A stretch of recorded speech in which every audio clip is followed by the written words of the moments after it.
আজকে শুক্রবার, এখন বাজে প্রায় 4:30, 4:40। বাইরে দেখো একদমই অন্ধকার। এখন এসেছি রান্নাঘরে, ছেলে মেয়ের জন্য টিফিন রেডি করব। ছেলের আছে স্কুল সকালে, তো এই যে রান্নাবান্না শুরু করে দিয়েছি ছেলের টিফিন, আর তারপরে ছেলেকে স্কুলের জন্য রেডি করে দিয়েছি, গোসল করে নিয়েছি, জামা কাপড়গুলো কেচে।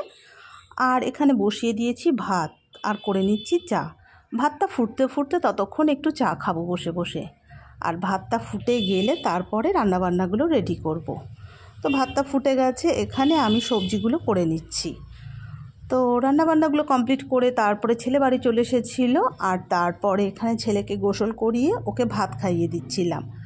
তারপরে আমার নামাজের টাইম হয়ে গিয়েছিল, আর নামাজের টাইম হয়ে যাওয়ার পরে নামাজটা পড়ে নিয়ে আমি এখানে আমার লাঞ্চটা করে নিচ্ছি। তো মিনি ব্লগটা কেমন লাগলো অবশ্যই জানিও, আর যদি ভালো লেগে থাকে ফেসবুক থেকে দেখে থাকলে আমার পেজটাকে প্লিজ ফলো করো, আর ইউটিউব থেকে যদি দেখে থাকো প্লিজ আমার চ্যানেলটা সাবস্ক্রাইব করে দিও। আর ভালো থেকো সকলে, টাটা বাই।